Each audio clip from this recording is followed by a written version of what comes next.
हमारे लिए ज़रूरी है कि अगर हम घोड़े की वेलफेयर चाहते हैं तो ऑथेंटिक नॉलेज पर काम करें। अगर आपको घोड़ा अपने लिए ख़तरनाक नहीं समझता तो वो कभी भी अपने आप को डिफेंड नहीं करेगा। अगर आपने एक दफ़ा घोड़े को ट्रेन कर दिया तो वो हमेशा ट्रेन रहेगा, ऐसा हरगिज़ नहीं होता।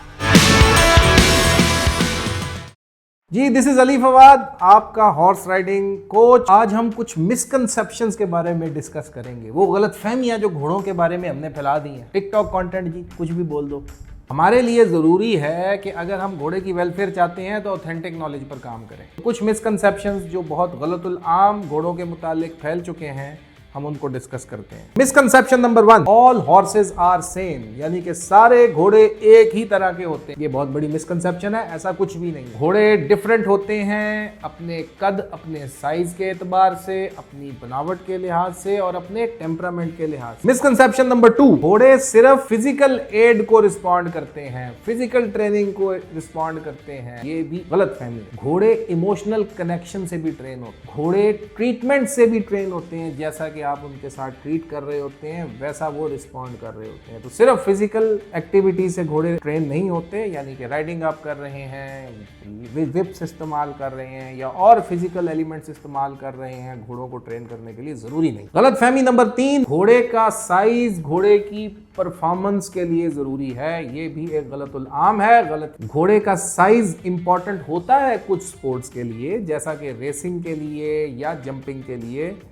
लेकिन उससे ज़्यादा इम्पॉर्टेंट है घोड़े की ट्रेनिंग, घोड़े का टेम्परामेंट और जितना प्रैक्टिस आप उस घोड़े के साथ करते हैं। तो size is not all important every time.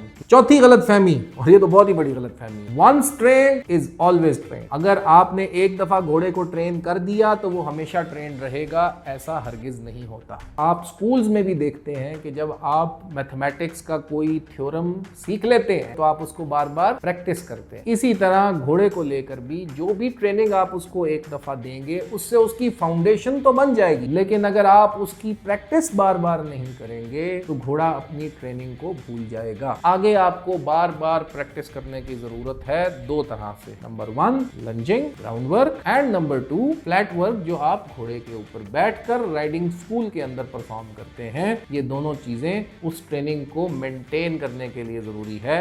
Number 5, all horses love to jump, कि तमाम घोड़े जंप करने को इंजॉय करते हैं, ऐसा हरगिज नहीं है। हर घोड़ा जंप करने को इंजॉय नहीं करता।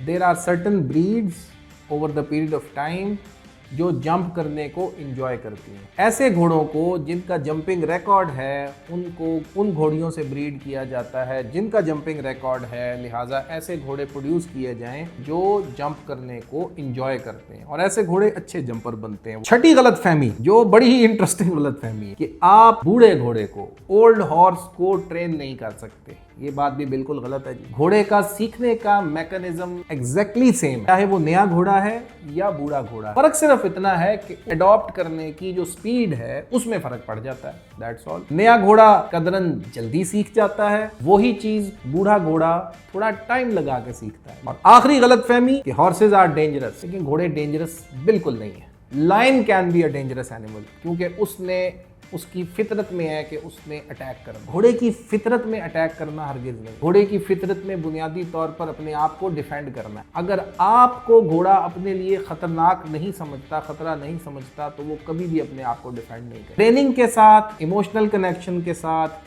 ज़्यादा से ज़्यादा ग्रूम करके, ज़्यादा से ज़्यादा टाइम स्पेंड करके आप एक घोड़े को एक प्यार करने वाला, एक ट्रेन्ड एनिमल बना सकते हैं। उम्मीद है आपको ये वीडियो पसंद आई होगी। Look forward to have you in another video. Stay tuned.